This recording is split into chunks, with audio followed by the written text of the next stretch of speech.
Hello student, कैसे हैं आप सब? बढ़िया ना? चलिए स्टार्ट करते हैं बेटा। Next lecture class 10th biology. First lecture जो अभी रिलेटेड टू नर्वस सिस्टम था, उसमें हम लोगों ने केवल बेसिक टर्म्स पढ़ी थी उसकी कुछ, ठीक। उसमें नर्वस सिस्टम का उसको क्लासीफाई किया था, कितने पार्ट्स में डिवाइड है, central nervous system, peripheral nervous system, ये सारी चीज़ें हमने डिस्कस की थी। इवन हमने नर्वस सिस्टम की ज़रूरत क्यों हमारी बॉडी में और इसका क्या इंपॉर्टेंस है, इन सब चीज़ को हमने वन बाय वन डिस्कस किया था। क्लियर? आज हमारा जो टॉपिक होगा, हमने आपसे कहा था नर्वस सिस्टम में जो स्ट्रक्चरल और फंक्शनल यूनिट होती है उसे हम बोलते हैं न्यूरॉन। क्लियर ना बेटा? उस न्यूरॉन की स्टडी हमको करनी है, तो चलिए देखते हैं न्यूरॉन का स्ट्रक्चर, उसके फंक्शंस, ठीक, उससे जो भी रिलेटेड टर्म्स हैं, उसके जो पॉइंट्स हैं, उसको स्टडी करते हैं। उससे पहले कुछ बेसिक पॉइंट्स और हैं जो हमें समझने हैं। क्लियर? जैसे फॉर एग्जांपल, फोकस करिएगा बेटा बोर्ड पे जरा, ठीक। नर्वस सिस्टम हम स्टडी कर रहे हैं बेटा।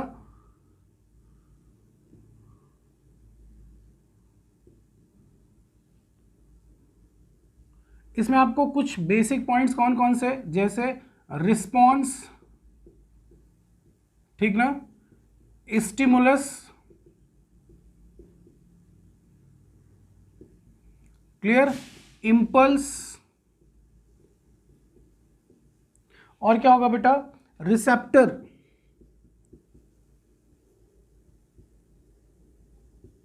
फिर effector.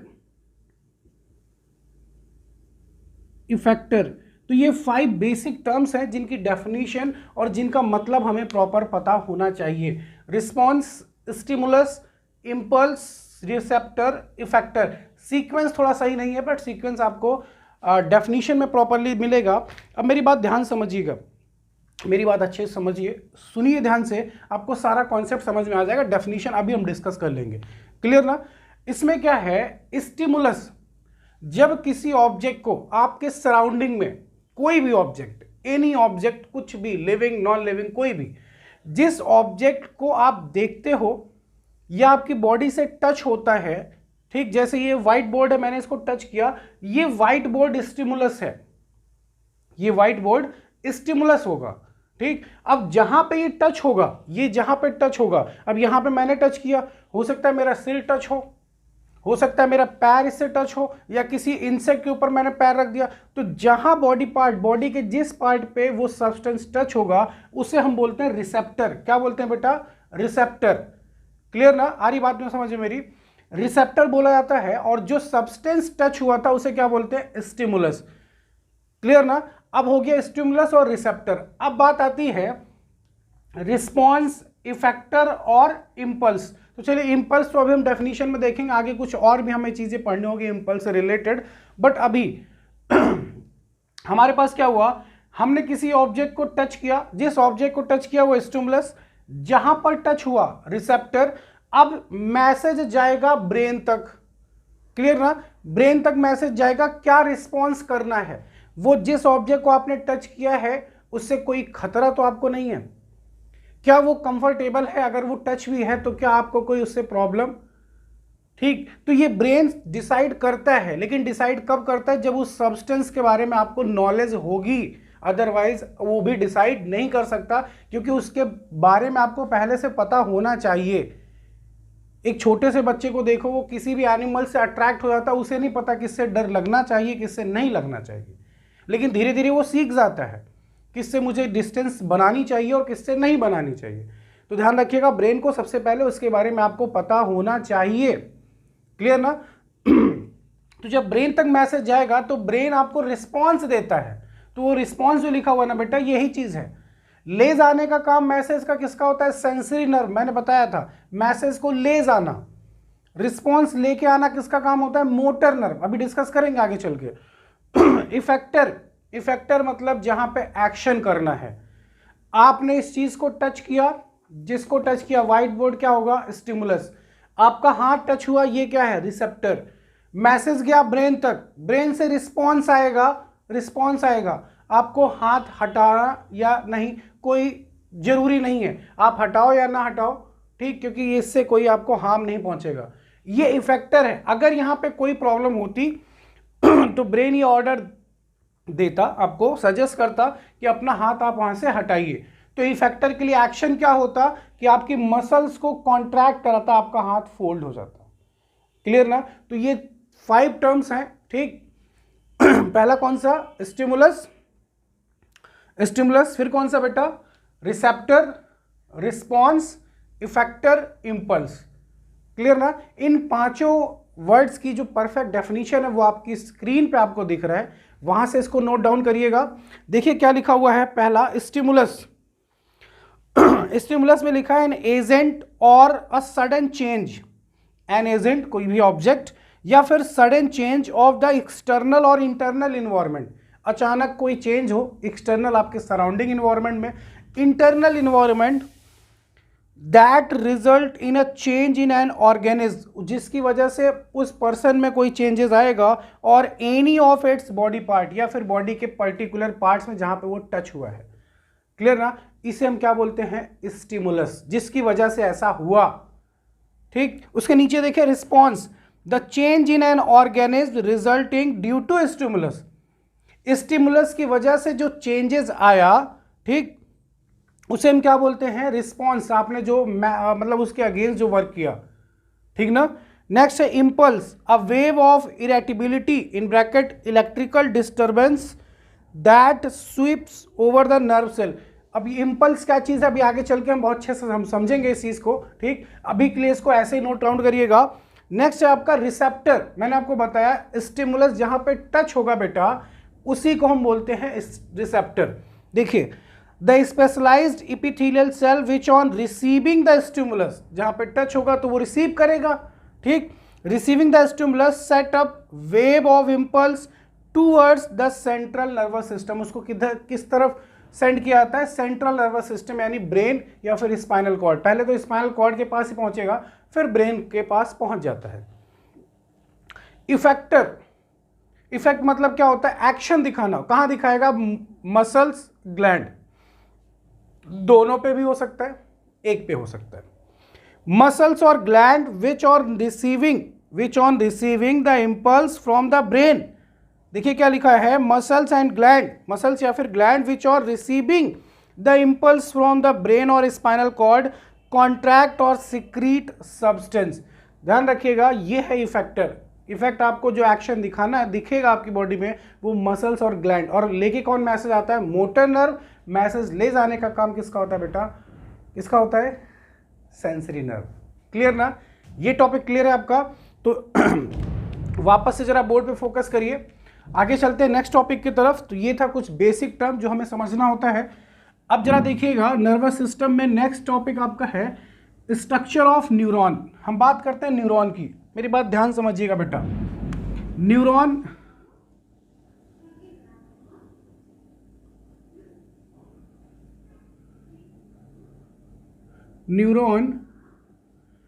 structural and functional unit of nervous system is called neuron, and a study of nervous system is also neurology.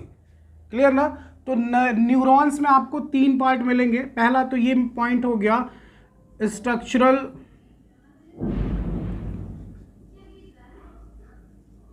And functional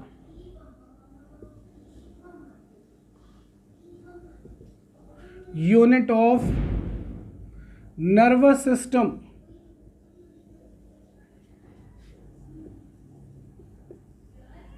ठीक ना बेटा? सेकंड, न्यूरॉन कंसिस्ट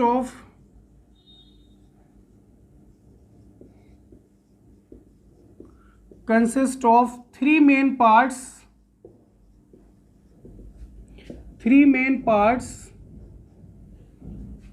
कौन कौन से होंगे बेटा? सच एज फर्स्ट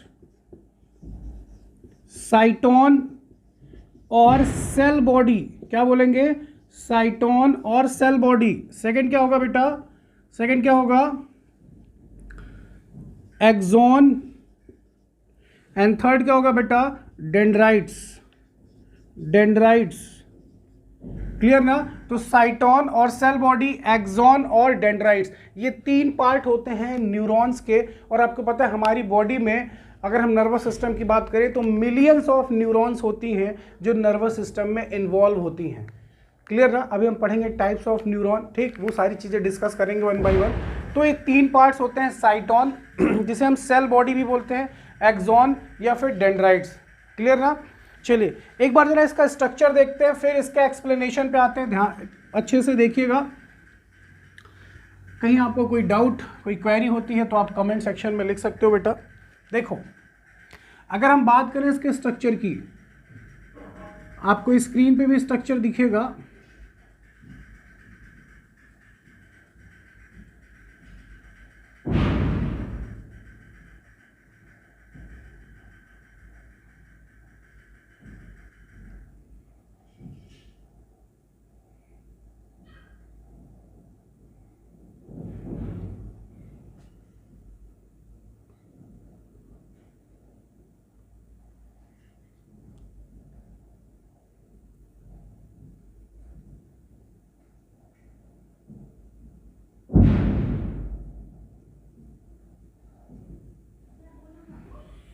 ठीक ना बेटा? कुछ ऐसा स्ट्रक्चर, ध्यान से देखिएगा, आपको सारी चीज़ें समझ में आएंगी वन बाय वन। आप जो स्क्रीन पे दिखेगा वो स्ट्रक्चर ड्रॉ कर सकते हो कॉपी में, अदरवाइज जो एनसीईआरटी में है वो स्ट्रक्चर आप ड्रॉ कर सकते हो बेटा।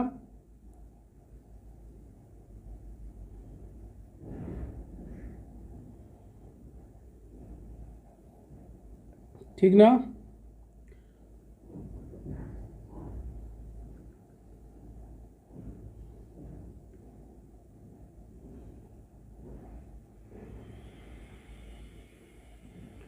कुछ ऐसा स्ट्रक्चर होता है न्यूरॉन का,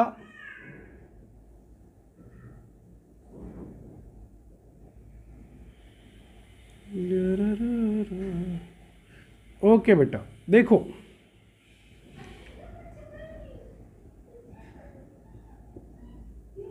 ठीक ना बेटा, कुछ ऐसा स्ट्रक्चर दिखेगा आपको न्यूरॉन का।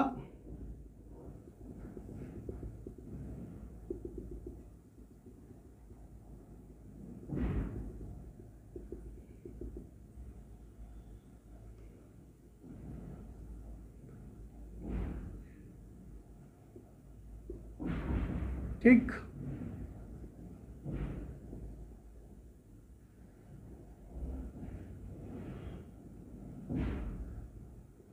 ओके बेटा, देखो ये जो पार्ट है, ये वाला पार्ट यहां से लेके यहां तक, ठीक, इस पार्ट को बोलते हैं एक्सॉन। ध्यान रखना, axon is a longest part of neuron, longest part of neuron, सबसे लंबा पार्ट होता है बेटा। ठीक ना? ये जो इसका हेड पार्ट आपको दिख रहा है, इसे हम बोलते हैं साइटोन या फिर बोलते हैं सेल बॉडी, सेल बॉडी। ठीक ना बेटा? इसके सेंटर में देखो आपको दिख रहा है न्यूक्लियस। क्या दिख रहा है बेटा? न्यूक्लियस। ठीक, इसके अंदर जो फ्लूइड भरा होता है उसे बोलते हैं नीजल ग्रैन्यूल्स। क्या बोलते हैं बेटा? Nasal granules. ठीक, और इसमें जो पार्ट्स यहां से देखिए साइड साइड निकले हुए ऐसे करके, इसे बोलते हैं डेंड्रॉन। क्या बोलते हैं? डेंड्रॉन। और उससे जो पार्ट निकलता है उसे बोलते हैं बेटा डेंड्राइट्स। क्या बोलते हैं? डेंड्राइट्स। मैं यहां दिखा दे रहा हूं, ये देखिए, ये है डेंड्राइट्स। ठीक, तो ये मेन पार्ट है न्यूरॉन का। ये 3 पार्ट बेसिकली होते हैं, एक होता है साइटोन, एक होता है एक्सॉन और एक होता है डेंड्राइट्स। क्लियर ना बेटा? साइटोन सबसे ऊपर वाला पार्ट होता है, सबसे टॉप पे। उसके सेंटर में एक स्फेरिकल स्ट्रक्चर आपको न्यूक्लियस दिखेगा। न्यूक्लियस के सराउंडिंग में एक फ्लूइड भरा होता है जिसे हम बोलते हैं नीजल ग्रैन्यूल्स बोलते हैं। क्लियर? अब इस साइटोन से जो ब्रांच निकलती है उसे बोलते हैं डेंड्रॉन। डेंड्रॉन से अटैच होता है डेंड्राइट्स। अभी हम समझ लेंगे डेंड्राइट्स का क्या रोल होता है। मेरी बात ध्यान समझिएगा, एक्सॉन सबसे लॉन्गेस्ट पार्ट है और ये जो नीचे आपको पार्ट दिख रहा है इसे बोलते हैं सिनैप्टिक बटन। सिनैप्टिक बटन या फिर इसे बोला जाता है बेटा टीलोडेंड्रिया। क्या बोलते हैं इसे? टीलोडेंड्रिया। ठीक ना बेटा? टीलोडेंड्रिया या फिर सिनैप्टिक बटन, जो आपको ये सारे पार्ट्स दिख रहे हैं। अब देखो, इसमें जो सबसे बाहर वाली लेयर है इसे बोलते हैं न्यूरोलीमा। न्यूरोलिमा, ठीक ना बेटा। जो अंदर वाली लेयर है उसे बोलते हैं एक्सोलिमा। एक्सॉन के अंदर जो फ्लूइड भरा उसे बोलते हैं बेटा एक्सोप्लाज्म, ठीक। और इस न्यूरोलिमा और एक्सोलिमा के बीच में जो गैप दिख रहा है इसे बोलते हैं स्वान सेल। क्या बोलते हैं बेटा? Schwann cell. स्पेलिंग हो सकता है, मे बी फॉल्ट हो सकती है, 1 मिनट। स्वान सेल, दो स्वान सेल के बीच में देखो, यहां पे और यहां के बीच में, या फिर इस स्वान सेल और इस स्वान सेल के बीच में गैप दिख रहा है आपको, इसे बोलते हैं नोड ऑफ रैनबियर। नोड ऑफ रैनबियर, ठीक ना बेटा, नोड ऑफ रैनबियर। तो ये स्ट्रक्चर है न्यूरॉन का, एक खूबसूरत सा स्ट्रक्चर, मैंने पूरी कोशिश की अच्छे से बने। अब आप डिसाइड करना कितना बेहतरीन बना है या नहीं, ठीक। तो ये स्ट्रक्चर है न्यूरॉन का, आप कॉपी में ड्रॉ कर सकते हो एज इट इज, अदरवाइज आपकी स्क्रीन पे भी आपको फिगर दिखेगा, ठीक। बीच में आपको फिगर दिख भी गया होगा या फिर अभी दिखेगा आपको, आप उस फिगर को ड्रॉ कर सकते हो। मेरी बात ध्यान समझना, न्यूरॉन के 3 पार्ट होंगे। सबसे टॉप वाला पार्ट होता है साइटोन, जिसे सेल बॉडी भी कहते हैं। एक लॉन्गेस्ट पार्ट होगा इसमें, उसे बोलते हैं एक्सॉन। नीचे वाला पार्ट जो होता है उसे बोलते हैं सिनैप्टिक बटन या फिर टीलोडेंड्रिया। ये टर्मिनल पार्ट होता है, टर्मिनल पार्ट ऑफ एक्सॉन, सबसे लोवेस्ट नीचे वाला पार्ट, ठीक ना बेटा। अब बात करते हैं इसके स्पेसिफिक। साइटोन में क्या क्या आपने पढ़ा? इसमें न्यूक्लियस होता है, इसके अंदर फ्लूइड होता है, नीजल ग्रैन्यूल्स होता है। एक्सॉन के अंदर फ्लूइड होता है, एक्सोप्लाज्म। एक्सॉन की जो लेयर होती है उसे एक्सोलिमा, सबसे बाहर वाली लेयर जो होती है न्यूरोलिमा। दो इनका जो दिख रहा है, इससे एक्सोलिमा और न्यूरोलिमा के बीच में स्वान सेल होती है। दो स्वान सेल के बीच में जो गैप होता है उसे नोड ऑफ रैनबियर कहते हैं। क्लियर ना? अब मेरी बात ध्यान समझना बहुत अच्छे से, ठीक। होता क्या है, जब आपकी बॉडी से कोई सब्सटेंस टच होता है, मैंने आपको बताया स्टिमुलस, जब कोई स्टिमुलस टच होगा तो सबसे पहले कहाँ? यहां से मैसेज, अब यहां टीलोडेंड्रिया से मैसेज ट्रांसफर होगा ऐसे, ठीक। यहां से कन्वे होगा एक्सॉन, एक्सॉन से पहुंचेगा साइटोन, साइटोन से पहुंचेगा डेंड्राइट्स। मेरी बात ध्यान समझना, यहां से मैसेज रिसीव हुआ, ट्रांसफर हुआ ऐसे एक्सॉन, एक्सॉन से साइटोन, साइटोन से डेंड्राइट्स। जब डेंड्राइट्स पहुंचा तो ये अभी एक न्यूरॉन है। मैंने आपको क्या कहा? मिलियंस ऑफ न्यूरॉन जुड़ी होती हैं आपस में। तो इस डेंड्राइट्स के पास एक दूसरी न्यूरॉन होगी। मेरी बात ध्यान समझना बेटा, एक दूसरी न्यूरॉन होगी। उस न्यूरॉन का कौन सा पार्ट होगा? टीलोडेंड्रिया। कौन सा पार्ट होगा? सिनैप्टिक बटन वाला, ये वाला पार्ट। तो ध्यान रखना, पहली न्यूरॉन का डेंड्राइट्स, दूसरी न्यूरॉन का टर्मिनल पार्ट यानी सिनैप्टिक बटन या फिर टीलोडेंड्रिया, ये आपस में इनके बीच अटैचमेंट होता है, लेकिन माइक्रोस्कोपिक गैप होता है। हमें लगेगा वो अटैच है, जबकि अटैच नहीं होते, बहुत माइन्यूट सा गैप होता है। फिर यहां से मैसेज ट्रांसफर होता है। तो आपसे पूछा जाता है, एक पर्टिकुलर हेडिंग पूछी जाती, बहुत इंपॉर्टेंट, क्लास 10th लेवल पे, सिनैप्स किसे कहते हैं? तो बेटा यही है सिनैप्स, कि मैसेज का ट्रांसफर होना एक न्यूरॉन से दूसरे न्यूरॉन तक। एक न्यूरॉन से दूसरे न्यूरॉन को जब मैसेज ट्रांसफर होता है, उसी प्रोसेस को हम क्या बोलते हैं? सिनैप्स बोलते हैं। अब आपसे पूछा जाता है कॉम्पिटिटिव लेवल पे, अगर आप CHS या NTSC का एग्जाम या फिर 11th नीट लेवल पे आप देखोगे तो वहां पे आपको मिलेगा कि बताइए सिनैप्स दो न्यूरॉन के बीच होता है तो कौन से पार्ट के बीच? तो ध्यान रखिएगा, पहली न्यूरॉन का डेंड्राइट्स और दूसरी न्यूरॉन का कौन सा पार्ट बेटा?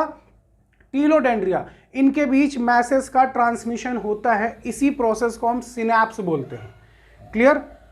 यहां तक समझ में आया सबको? फिगर एक बार आप देख लीजिए अच्छे से, फिगर आपको दिख रहा है प्रॉपर, ठीक ना बेटा? आगे चलें।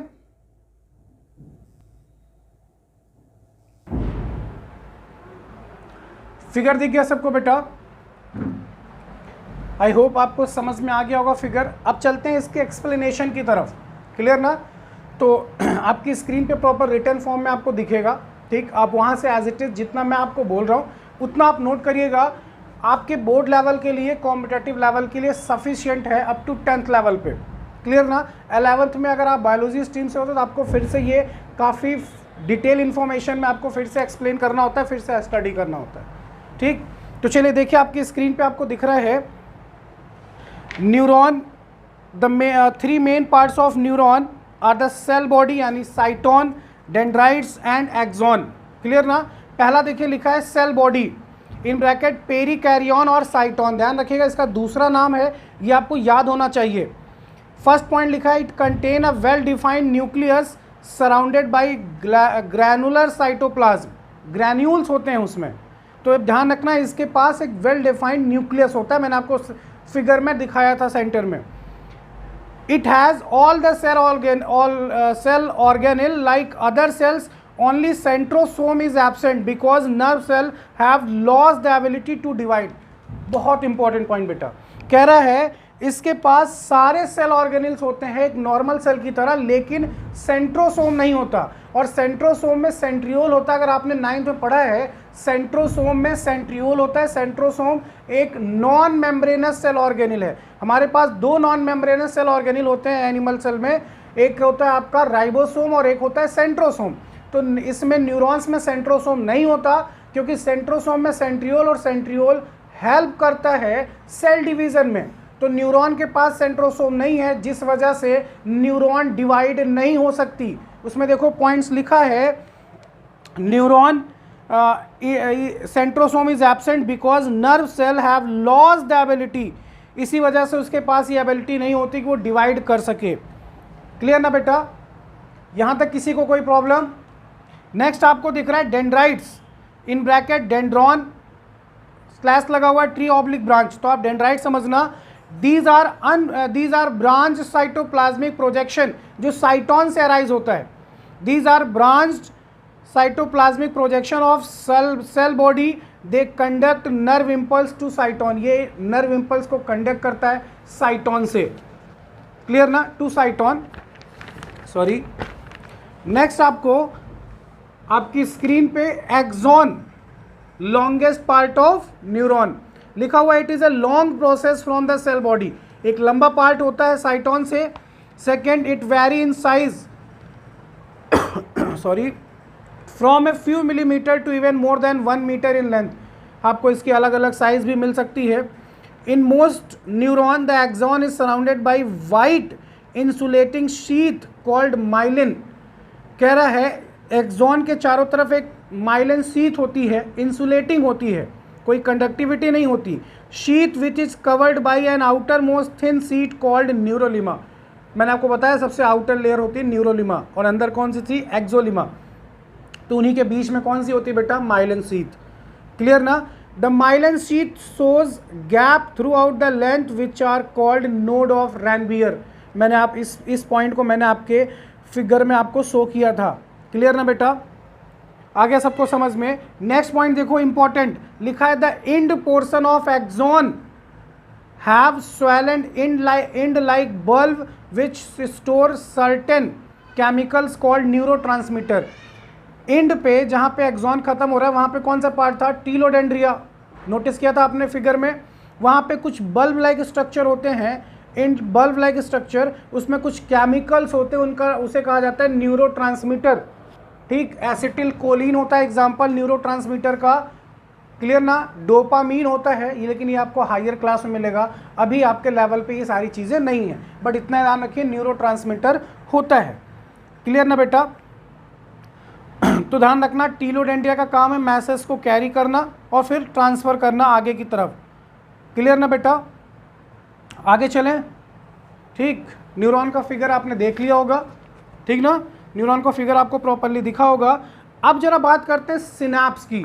एक क्वेश्चन आता है बोर्ड लेवल पे, व्हाट इज सिनैप्स? तो बहुत अच्छे से समझिएगा सिनैप्स किसे कहते हैं। देखिए लिखा है, synapse is the point of contact between terminal branch of axon, axon का टर्मिनल नीचे पार्ट होता है टीलोडेंड्रिया, वो point of a neuron with the dendrites of another neuron. मैंने आपको बताया था एक न्यूरॉन का डेंड्राइट्स दूसरी न्यूरॉन का टीलोडेंड्रिया के बीच में अटैचमेंट होता है, फिर मैसेज ट्रांसफर होता है। फिर से मैं रिपीट कर रहा हूँ, ध्यान से सुनिएगा। Synapse is the point of contact between terminal branches of axon of a neuron with the dendrites of another neuron separated by a fine gap. इतना माइन्यूट गैप होता है, माइक्रोस्कोपिक गैप होता है, इसी को हम क्या बोलते हैं बेटा? सिनैप्स बोला जाता है। क्लियर है सबको? यहाँ तक किसी को कोई प्रॉब्लम? क्लियर ना बेटा। अब नेक्स्ट आप इसी समय एक चीज़ और देख लीजिए, टाइप्स ऑफ न्यूरॉन। मैंने आपको बताया था स्पेशली दो, सेंसरी नर्व और मोटर नर्व। देखिए आपके स्क्रीन पे दिख रहा है types of neuron. Sensory neuron क्या करता है, convey the impulse from receptor. Receptor आपके कहाँ होता है, आपकी स्किन पे। कह रहा है convey the impulse from receptor यानी sense organ to main nervous system यानी ब्रेन। मतलब सेंसरी न्यूरॉन का काम है मैसेज को ले जाना हर एक बॉडी पार्ट्स यानी स्किन से जहाँ भी टच होगा स्टिमुलस, वहाँ से ब्रेन तक ये मैसेज को ले जाता है। जरा देखिए उसके नीचे, motor nerve carry impulse from main nervous system. ये मैसेज को लेके आता है, मतलब रिस्पॉन्स लेके आता है नर्वस सिस्टम टू इफेक्टर। और इफेक्टर कहाँ होंगे, मसल्स और ग्लैंड। याद आया कुछ? लास्ट दिख रहा है आपको एसोसिएशन कनेक्टिंग न्यूरॉन। ध्यान से देखिएगा, लिखा हुआ है association neurons are located in the brain and spinal cord. जब ब्रेन और स्पाइनल कॉर्ड जहाँ अटैच हैं तो वहाँ न्यूरॉन्स भी अटैच है दोनों की, which are interconnected the sensory and motor neuron. इसी को हम बोलते हैं एसोसिएशन न्यूरॉन्स। क्लियर ना बेटा? तो ये था आपका structure of neuron. I hope आपको सारी चीज़ें समझ में आ गई होंगी। तो अच्छे से इस फिगर को ड्रॉ करिएगा और इसके जितने पॉइंट्स हैं सारे पॉइंट नोट डाउन करिएगा। मिलते हैं नेक्स्ट लेक्चर में इसका नेक्स्ट पार्ट के साथ, और उसको अच्छे से समझते हैं। फिर जितने भी रिलेटेड टॉपिक से क्वेश्चंस होंगे सारे क्वेश्चन सॉल्व करेंगे बेटा। क्लियर ना?